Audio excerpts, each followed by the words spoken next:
اللهم صل وسلم وبارك على سيدنا محمد وعلى آله وصحبه أجمعين. ازيكم حبايبي؟ عاملين ايه؟ يا رب تكونوا بخير. دي خيرة كل يوم.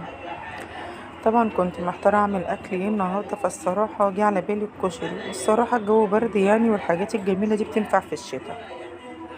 الطماطم بتاعتي هنا كانت خضرة شوية، فقلت ايه انا اعلق عليها كده، وحطيت عليها شوية من الملح، وبعد ما بردت كده ورحت ضربها في الخلاط.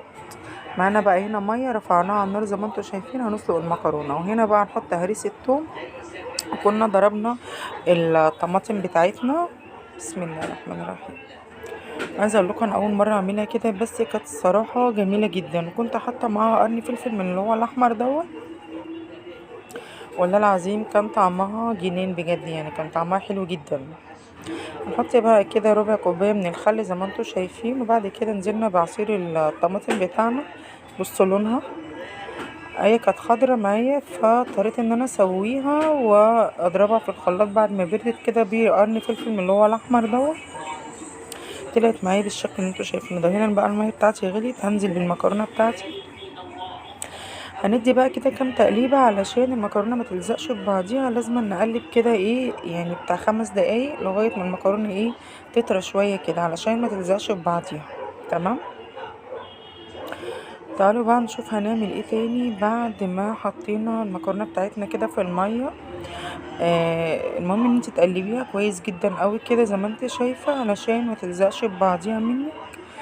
هنا بقى الميه بتاعتي ما بحطش فيها زيت، بحط فيها ملح بس.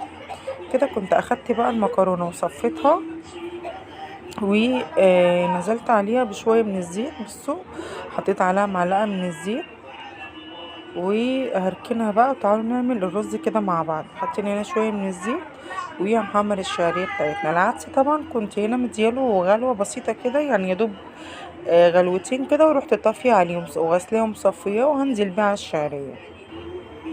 بعد الشعريه بتاعتي ما تاخد لون كده، هنزل بالعدس بتاعي واديلهم تقليبتين كده كويس قوي على النار بالملح والكمون.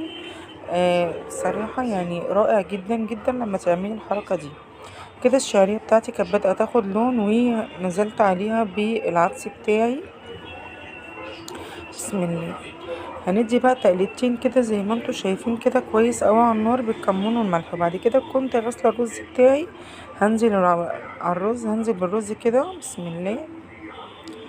زي ما انتوا شايفين كده هنزل بقى بكمون وملح، وهنقلب كده تقليبتين، وبعد كده هنزل بمقدار المية بتاعي. بسم الله الرحمن الرحيم. كده نزلت بمقدار المية بتاعي. تعالوا بقى نقطع العيش كده مع بعض اللي هو زي بتاع المحلات. بصوا هنا كنت مقطعه العيش اللي هو العيش الشامي، ان شاء الله هعمله معاكم قريب باذن الله. ده عيش شامي. احنا لما كنا بنجيب العيش ده من بره بنحب ناكله مع الكشري، وكنا بنجيب الطبق ب7 جنيه. فانا قلت نعمله بقى في البيت. كده الرز بتاعي كان استوى. بصوا يا سيدي على الجمال، يا سيدي على الريحه، ما شاء الله. وهنا كنت خلصت كده المكرونه بتاعتي، وادي الصلصه وكده. كان الاكل بتاعي خلص كله، وده الورد بتاعي اهو، وادي العيش المحمص، وادي الرز. يا رب يكون الفيديو خفيف عليكم. لو عجبكم ما تنسوش تحطوا لايك وشير، واشوفوا الشكر بخير يا حبايبي. اتفضلوا معايا. بصوا الجمال، ما شاء الله، ولا حول ولا قوه الا بالله. ولا تقولي لي بقى كشري مش عارف مين ولا ابصر مين. وادي السلطه، وادي الدقه بتاعتنا عاملاها معاكم اكتر من مره. حاجه كده كانت عظمه عظمه عظمه عظمه. اشوف وشك بخير يا حبيبي. متنسوش تحطوا اللايك. اشوف وشك بخير يا احلى متابعين في الدنيا. يا رب يدومكم نعمه في حياتي.